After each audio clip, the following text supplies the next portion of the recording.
Yo, what's going on, peeps? Achilles here, and we're going to be doing another tank review today, and today is going to be the highly requested 1-2-1 review that a bunch of people have been asking me to do since the Chinese came out a couple days ago, and I've been waiting probably about 4 or 5 months for the Chinese to drop just so I could get this beauty back. I have this tank on PC, and I have like 600 battles in it. It's my favorite tank in the entire game. I said, I don't know if you guys watched my bat chat video, but I said that was my favorite tank in the game, keyword in the game. This tank wasn't in the game yet, so now that it's here, this is the my new favorite tank. I absolutely adore this tank, and I'm hopefully going to show you guys why. I've pretty much done all the research I can on this tank, so I'm pretty sure I know just about everything there is to know about it. So let's jump right into it. So what I wanted to do is I wanted to show you the grind to get this tank. So you're going to be going through these lights. The Stewart's awful. The Type T34, oh man, rip. The 5916, this tank is pretty fun, but this gun, I don't know if you saw those pens, but yeah, unless you're shooting an American tank in the ass, good luck penning anything. The WoT 131 is I feel like is a really strong tier 7 light tank, especially since it gets this gun. I know the gun stats are really bad, but 250 alpha on a light tank at tier 7 is pretty good. And then the WoT 132, the infamous super camo tier 8 light. This is probably one of the better tanks in the game.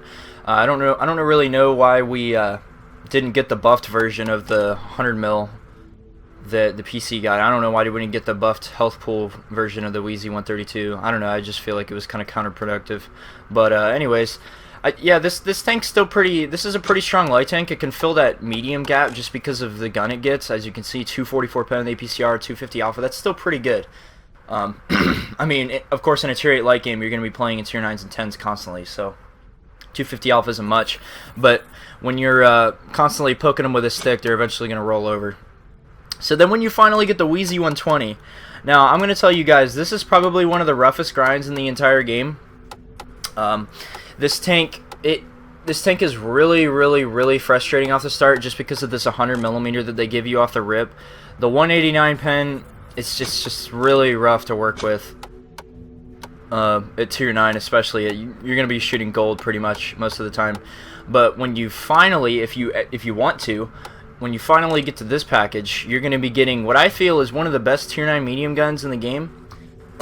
I would say that a gun like the Type 61 or like on the Centurion 7.1's better, or like the AMX 30, which we don't have yet, but that just simply because this gun doesn't have to fire gold to pen like Tiger 2's front plates and Yag Tigers and stuff. And that's pretty much how I gauge like having like a super good pen gun, is if you can pen the whole of the Tiger 2 without having to shoot the lower plate or aim pretty much. So anything over like 240 pen will be able to do that.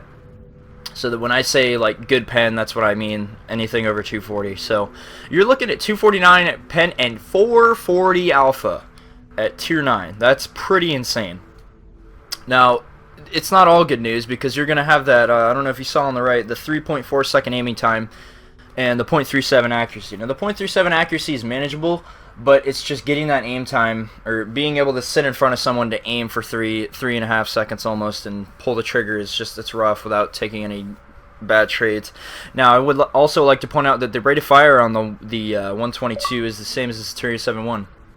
So you're not going to have to worry about getting out DPM'd by the super beautiful British tier 9. And then once you finally get this badass, you're going to be rolling in dough. So the 121 has 1950 hit points, and this is pretty standard. Other couple tanks that have 1950, the 62A, the Leopard. So this is pretty on par with the tier 10 mediums. It's not like the Bat Chat having a super low health pool, or the 140 only having 1900. So you're pretty much somewhere in the middle. So you're not really gonna have to worry about being on the low end of the health pool side. Now another thing I would like to point out is, right off the rip, the biggest deal breaker for this tank is the gun depression. I don't think I highlight how bad the gun depression is, but you'll see me like look at the ground and then like hold RB so it locks my turret, and you can see how far the gun points down. It is only 3 degrees. I repeat, 3 degrees. If you think that the 62A or Insert Russian medium here has bad gun depression. You have no idea. So I'm telling you, if you struggle with having 0 gun depression, you are seriously going to have problems if you're going to try to go for this tank. I feel like the WZ-120 is good practice because it has the same gun depression. It's really awful. It's only with the big gun too. If you run the 100 mil, it's not as bad. I think it's 5 degrees like the rest. So if you're running this huge ass pike cannon that rips people apart, then yeah, you're gonna have some gun depression issues.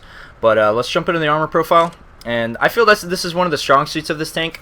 So pretty much the 121, picture it as a T-54 with a T-62A turret, but with hatches that are penable.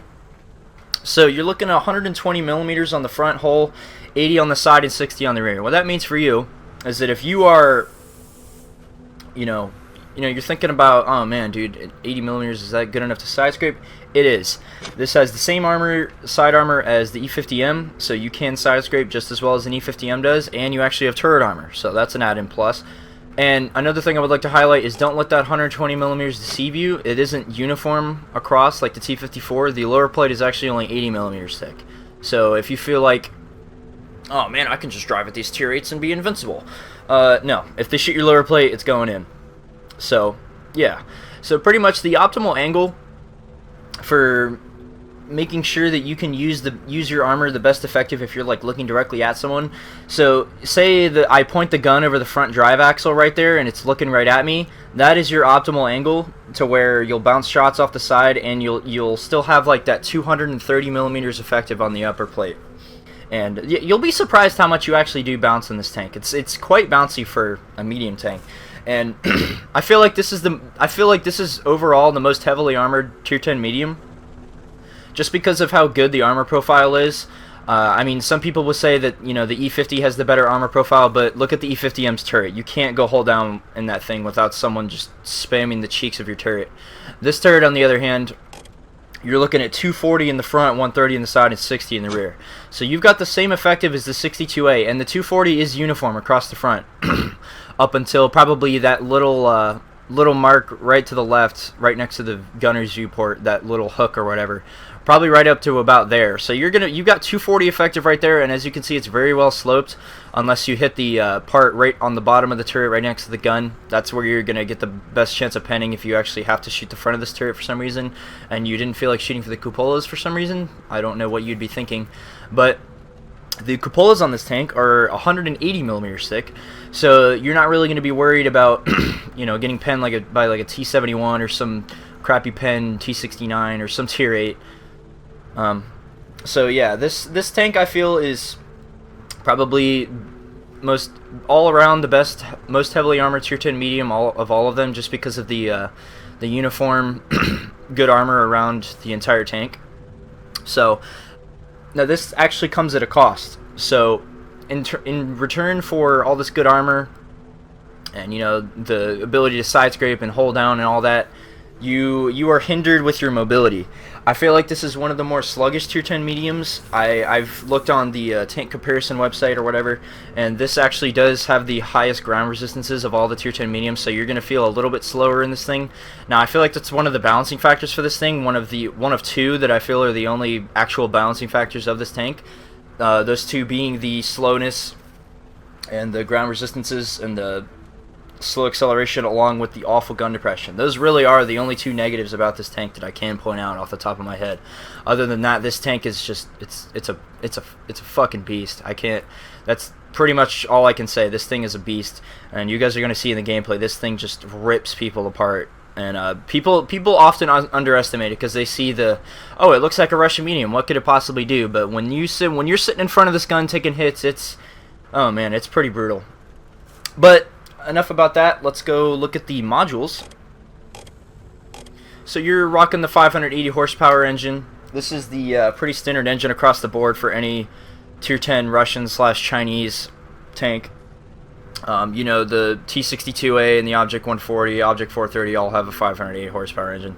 So, I mean, you can get going pretty fast. I think the speed limit's 50. Yeah, 50. So you're looking at, wait, did it say 50? No, 56. So you can get to that 56 kph max speed but it's going to be harder just because of your increased ground resistances. It's going to be really easy to reach on hard terrain, so things like city maps and rocks and stuff. So, I mean, this tank doesn't have any speed problems. It's just getting up to that speed and turning. I mean, it doesn't turn slow. It still turns really fast. As you can see, the 50-degree traverse speed on the whole, it's still better than the Batchat at 42. So, it's not slow. It's slower compared to the others.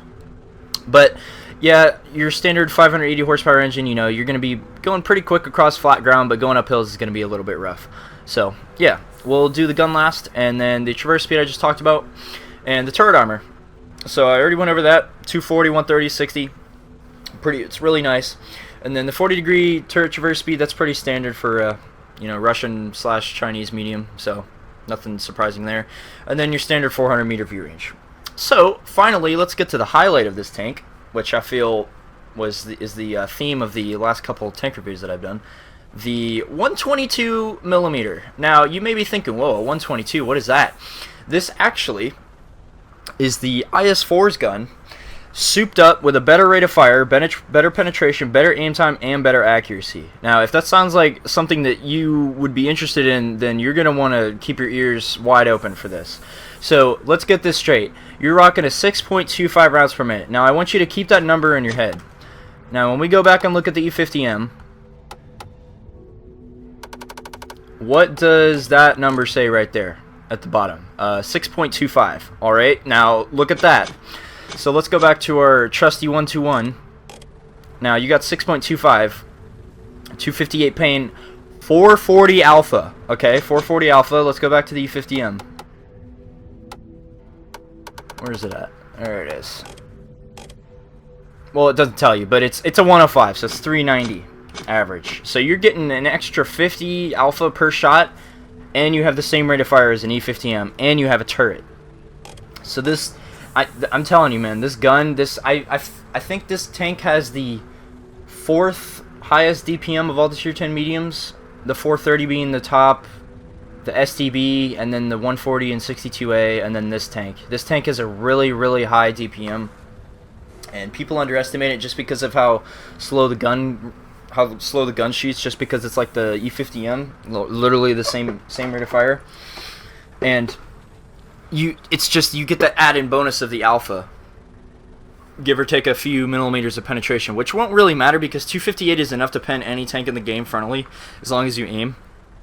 But just in case, you've got your 340 pen heat rounds, and then your 68 pen HE rounds with a 530 average damage roll. So if you're hitting something with an HE round, if you're hitting like a waffle or something, man, you're gonna be laughing all the way to the bank when you roll like 650 or some crazy roll on him or something like that.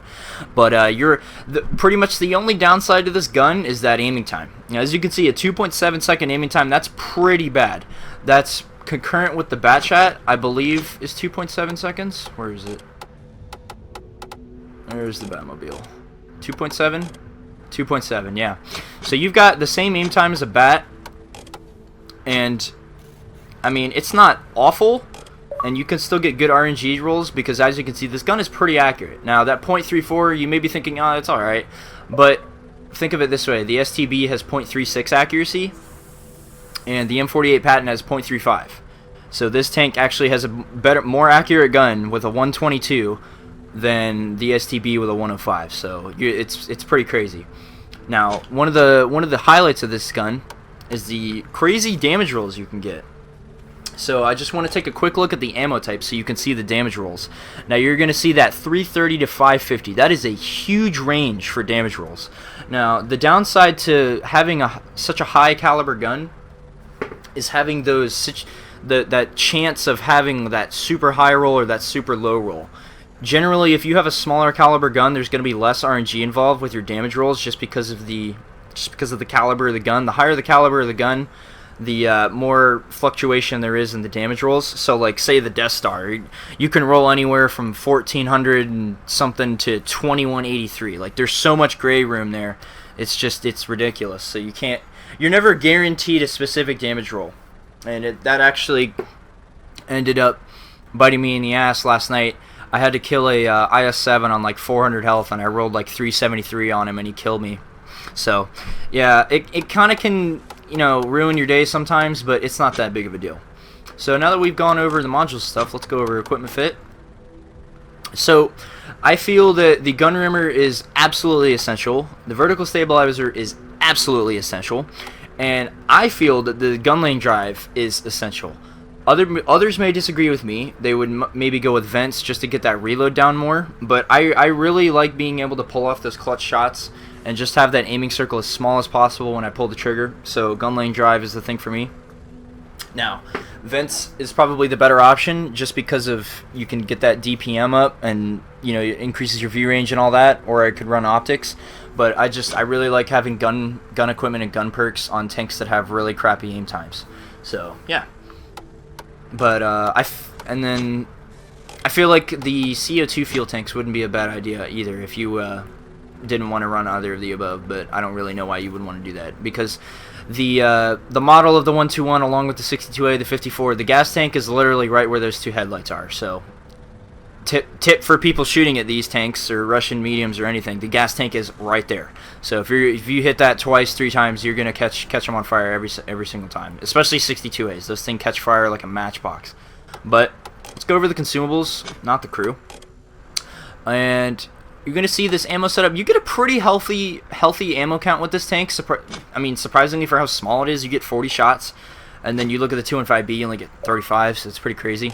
But you're gonna be getting 40 rounds with this thing, so that gives you a little bit of wiggle room for, you know, the ammo setup you can run. I like to run 24 AP, 10 heat, and 6 HE. I probably could run 12 heat, 4 HE, but I mean it's interchangeable. I don't ever shoot the bottom 2 ammo types. Very hardly ever, so it's I don't know, it's mostly just the AP highlight. And then consumables, small repair kit, pretty standard, and then large health kit just to add the protection to my crew and then revive all of them. And then the automatic fire extinguisher I feel is essential on this thing because you will be catching on fire a lot in a Russian medium / Chinese medium, so you're gonna need a fire extinguisher. Don't be reckless and run food. I've tried it. It works. It helps your DPM, but when you catch on fire and you don't have firefighting, you're screwed. So, I wanted to go over crew skills that I feel they're essential for this tank next. Now, as you can see, my crew isn't really the best at the moment, but if I were to have an ideal crew, I would be running, if I had to pick 5 perks, I would run 6 Sense Repairs, Snapshot, Brothers in Arms. Where are the other ones? Brothers in Arms. What did I say? That's 3. Alright, then Camo. And then probably Situational Awareness or Preventative Maintenance. Now, I mean, all of these perks are really viable on this tank. Off-road driving would help a lot just because, as I mentioned earlier, the low ground resistances, or the high ground resistances on this tank. And this helps alleviate that a little bit, and you can turn quicker and get accelerating a little bit faster. You don't really need clutch braking just because of how good the traverse speed is. That's pretty much a common theme with between the Russian mediums and the Chinese mediums. Smooth ride would be pretty good, but I don't know. I don't feel like shooting on the move is very effective in this tank, so it's, I don't know. Deadeye I feel like would be very effective, just because the higher caliber the gun, the more likely you are to get like a, you know, the higher the caliber, the more damage you can do to a module, and Deadeye just increases that chance of doing that critical module damage. Safe stowage, another thing I forgot to mention, on the 121, if you're looking at it, if you want to shoot the ammo rack and 121, you see the second drive wheel, the ammo rack is right there on the side. If you get shot there, you are going to get ammo racked. Anywhere from the second drive wheel all the way back to the third, that's all ammo rack, and it's bad too. The Chinese have a really big problem with getting ammo racks, so safe stowage, wet ammo rack, you know, whatever you feel is necessary. But pretty much, if I had to pick 5, it'd be 6 Sense Repairs, Camo, Brothers in Arms, and Snapshot. Now I say Camo because this tank actually has a very good camo rating. I think it has the better camo rating between the Russian mediums, except for the 430. I think it's 3rd or 4th highest in terms of camo rating. The Chinese have a very good camo rating, or just the Chinese light tanks and medium tanks in general have really good camo ratings. The WZ-1 through 2 has the best camo rating of the all of the Tier 8 lights, so fun fact. But I'm pretty sure I covered everything. Oh wait, no I didn't. I forgot something. So I forgot to mention the top of the turret is only 30 millimeters thick, so you can overmatch it with a 120 millimeter gun. but most of the time people aren't really going to be aiming because you can see where it sticks up in the middle right there. It's really difficult to hit, but there's going to be those times where like maybe someone's shooting down on you and they can hit it and it'll go right through. But it's not as big of an issue as it was on the 430. But just keep that in mind. So I'm pretty sure I covered everything so far. So let's hop right into the gameplay.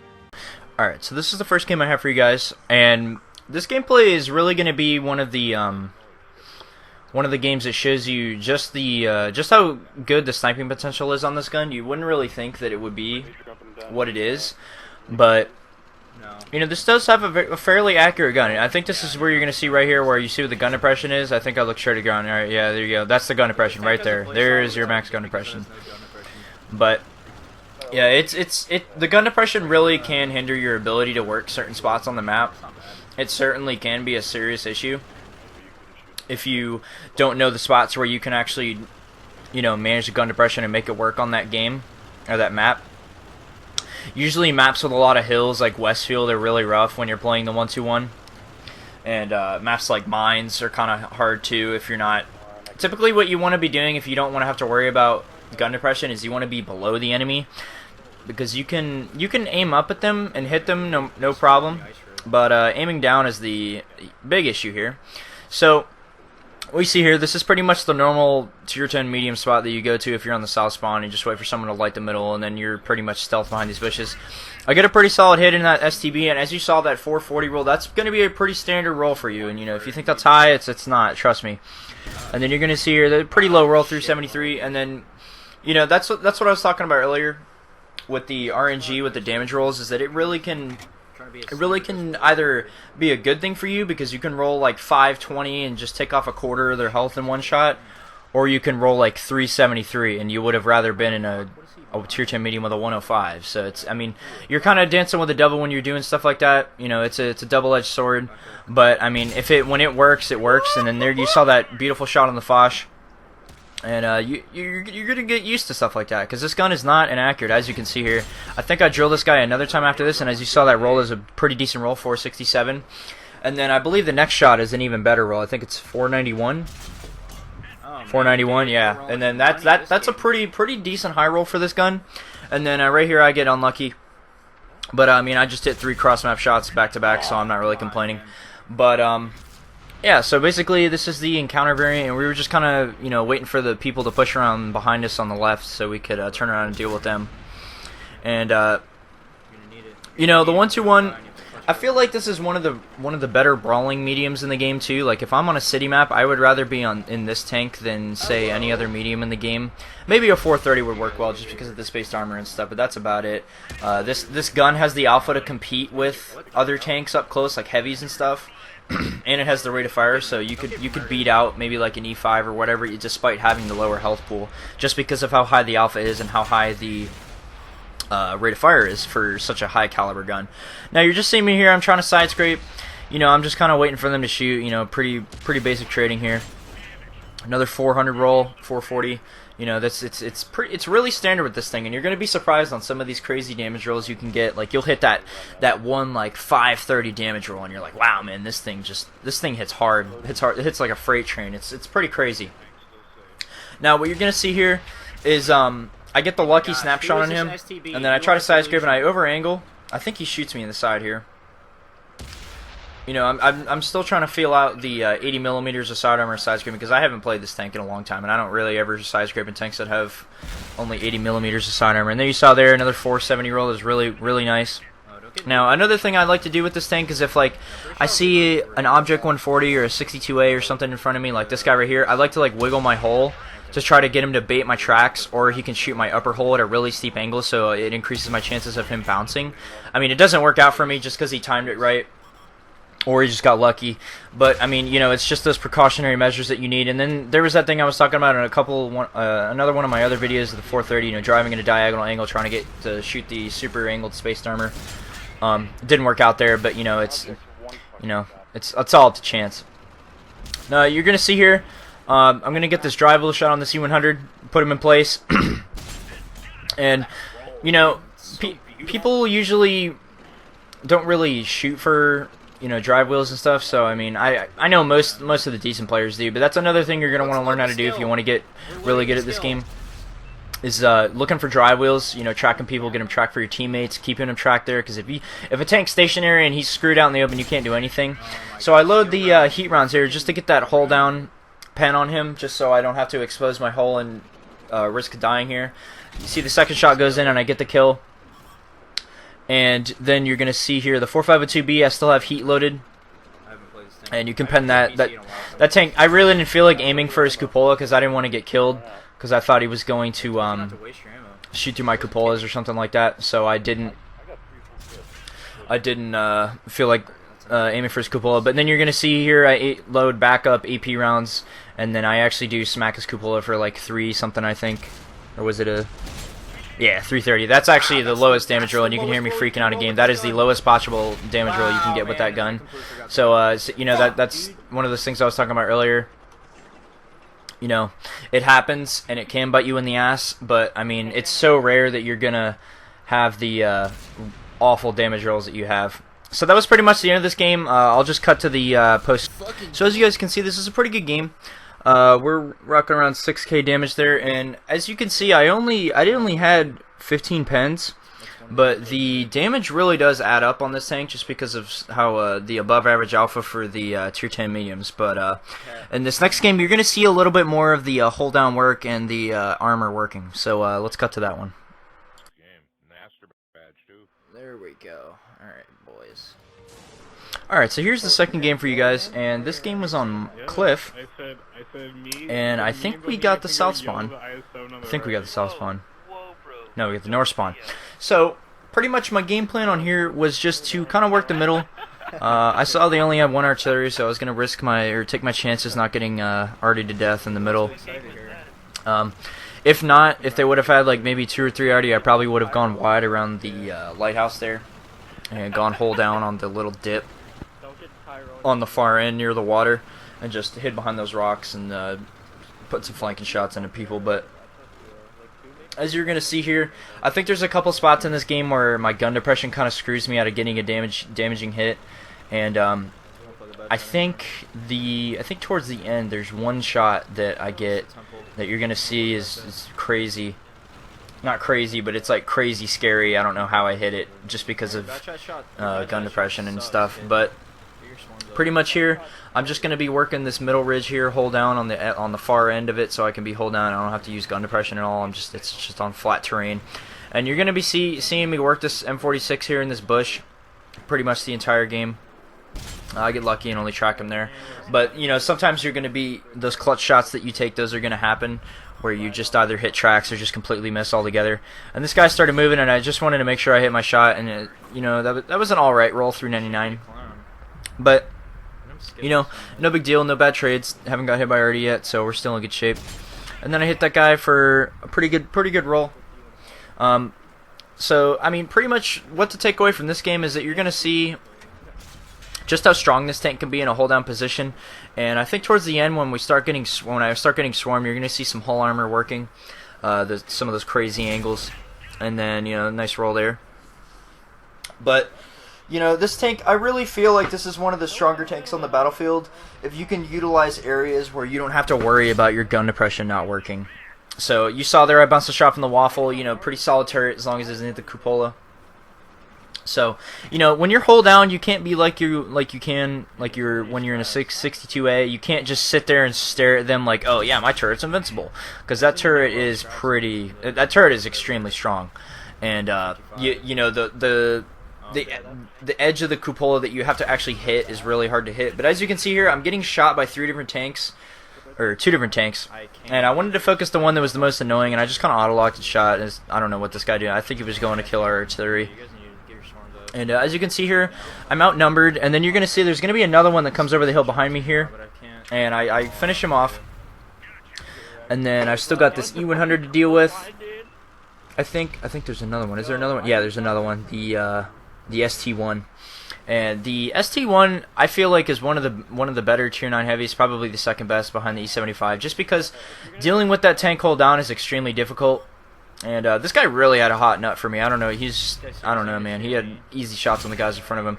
And, you know, I really had to aim that shot just because I know how troll the Commander's Cupola is on the ST-1's turret. So, yeah, you saw the armor working there. I got a couple bounces off my turret and I think one or two off my hull. And, you know, just again, you know, just punishing these guys. You know, this gun is just absolutely brutal. I mean, the alpha, the rate of fire, it's really accurate. I mean, there's going to be a couple times where you shoot and you're going to be really disappointed with the RNG you get just because it would have been such a good shot and you could have got a really good damage roll. And it's kind of disappointing just because you have the slowest rate of fire. I mean, when I played the E50M, that's always what I felt like. Like, if I miss my shot, I'm missing an opportunity. Whereas with the Russian medium, there's not really that much time wasted. So here, I load an HE shell just because I think I can get it down, but usually when I load an HE shell after firing my AP round into it, my teammates usually mitigate all the health off of him. And I get a really nice roll there. Well, it wasn't really nice, but it was a pretty standard roll with HE, 530 I think it was. And then I actually penned the bat chat with an HE round here, and I super low roll. So the 530 average damage rolls in the HE rounds, I rolled 484 right there. So that was a pretty low roll. I actually got lucky when I hit his lower plate, but you know, this is a pretty good game. You know, you saw the hold down capabilities and some of the armor. I feel like if I had a gameplay for Ensk, which I'm sure I'll be uploading some gameplays of some pretty sick 1-2-1 gameplays pretty soon. So I mean, this is my favorite tank, so you're gonna be seeing a ton of it when I actually do the gameplays. But you know, this tank, I feel like this tank on Ensk or Himmelsdorf is extremely dangerous. This is a very dangerous tank on that map because you can side scrape, you can go hull down, you can bounce shots off your hull, and you know, here you go. I think this is the last shot I put in the game, and I hit him for 450 something and I ammo rack him. So you know, there's those critical hits I was talking about with the Deadeye and stuff. You know. Since this gun is such a high caliber and has such good damage rolls, it can do extra damage to modules as opposed to what a 105 would do. So, pretty good game for me. I think this is another 6K game. When we go to the scoreboard, where's the scoreboard? Yeah, another 6K game. So, you know, pretty solid gameplay. This wasn't like the best of the best games, but I just feel like it shows, you know, some of the gun depression deficiencies and just the capabilities of hold down and, you know, the persistence of this gun. Alrighty, so as you guys saw in this gameplays, the 1-2-1 is a monster. Like I seriously, this tank is seriously a monster. I feel like this is one of those tanks that is really undervalued. You know, I remember reading on the forums before it got released. You know, oh man, just crappy Russian copy tank with no gun depression, blah blah. It's garbage, blah blah. You know, I mean, you know, I used to say that about the you know, the E5, you know, I always used to say that, you know, it doesn't really do anything great. It's okay at everything else. I mean, but you know, when I actually got around to playing the E5, you know, I realized it was a pretty good tank. It was a really solid tier 10, and I feel like the E5 is really good as well. Now, I feel like the E5 is definitely a lot more flexible than this tank. This tank literally is the map determines what you can do with this tank. If you're on Westfield, all I can say is good luck. That map is literally all hills. You know, you're gonna have to be finding those spots where you can use the gun without having to have the gun depression hinder your performance. You know, sometimes, you know, when you finally, or when you play like the WZ-120 fully upgraded, or if you play this thing, you know, you're gonna have to learn those spots on the maps where you can where you can go with this tank and still be effective in helping the team, but not making it impossible to shoot people because you don't have any gun depression. Now, I mean, I didn't really have any like super bad moments in the gameplays where my gun depression really screwed me over. I mean, this is partially due to me already having prior experience with this tank. I mean, as I mentioned in the beginning of the video, I have like 600 something battles on with this tank on PC. So I've been around the block a few times with this tank, and I know where I can and can't go. Now, I mean, for someone who's never played a Chinese medium and is used to playing tanks with like 7 or 8 degrees of gun depression, you know, you're really gonna be you're gonna be homesick when you start playing this tank at first. But you know, once you finally learn those spots and you learn where you can, you know, just punish them without them, you know, giving you too much back in return, Another big thing with this tank is that when I'm playing, when I'm brawling, I always feel like I'm in a heavy tank, and then when I get hit for like 700 by an E100, I always remember, oh wait, I'm in a medium. So sometimes I get a little overzealous when I'm playing this tank just because I know how good the gun is, and I feel like sometimes the armor is going to save my ass 100% of the time when, objectively, I'll get mad at the time when I die, but, when I go back and look at it, I'll feel like, that was a stupid move. But, overall, I feel like this is one of those tanks that, is going to be one of the tanks that goes under the radar, kind of like the 215B after, the new line, new line Euphoria goes away. I feel like people are going to get really discouraged when they start playing. Another word of advice, if you're thinking about going for this tank, do not, and I repeat, do not go down the medium line. You will put a gun in your mouth if you go and play this medium line. They're absolutely awful. And the WZ-132 is just such a better tank than this piece of shit. So, I mean, I think you get, wait, what guns do you get on this tank? You get a 122? Oh man, that's awful.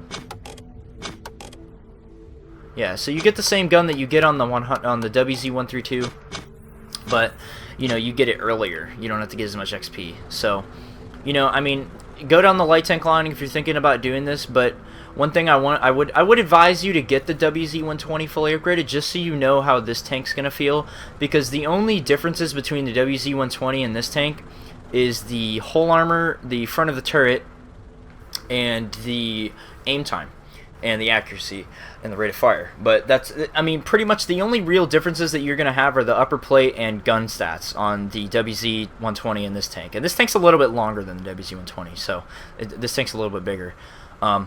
But, I feel like if you can master that tank, then you're gonna be loving life when you have this tank, because it's literally everything the WZ-120 is and more. So, I mean, I feel like one thing I forgot to mention when you saw me side scraping on, what was that, Mountain Pass, that when that 430 shot me in the side, one thing that I do have an issue with this tank, or any medium tank that has sufficient side armor to side scrape, is that when you're you see, like, say that say the door on the front of the garage right there, the left handle or whatever, say that's the wall, like everything from that handle to the right is the wall, and you like turn to back up and side scrape. Since the traverse speed is so good on the hull, I sometimes have issues finding that perfect angle to side scrape, and I'll give up a shot and they'll put it in my ass.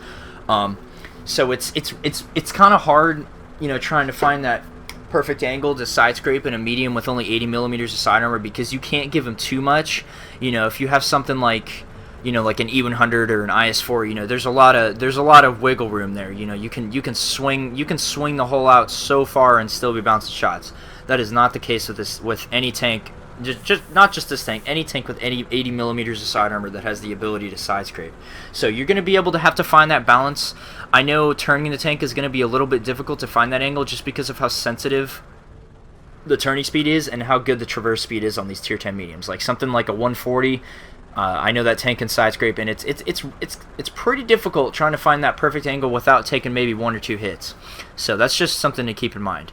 But other than this, do I feel that this tank is worth the grind? 100%. Now, I may be saying this just because I'm sort of biased, just because I absolutely adore this tank. I mean, this tank is pretty much everything I've wanted in a tank, and this is the perfect tank for me. It's fast, has a good turret, it's maneuverable, it has a decent hull, and it has a kick-ass gun. Now, I feel like if this tank had the 5 degrees of gun depression, or the 4 that, just that little bit extra gun depression, I feel like this tank would be pretty OP. You're going to be finding yourself in those situations, when you're in a one-on-one brawl. This is probably the one tank that if you're brawling with another medium, you will get career-ended in this tank. There is a higher chance that you will get career-ended when you're playing this tank in a 1v1 if you're on not on a flat surface.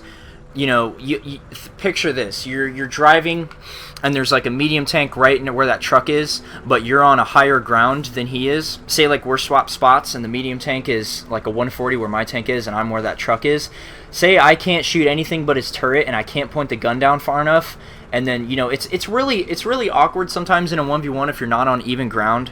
So, you know, you're gonna want to have to keep in mind, you know, you're gonna have to really pay attention to the contours in the land.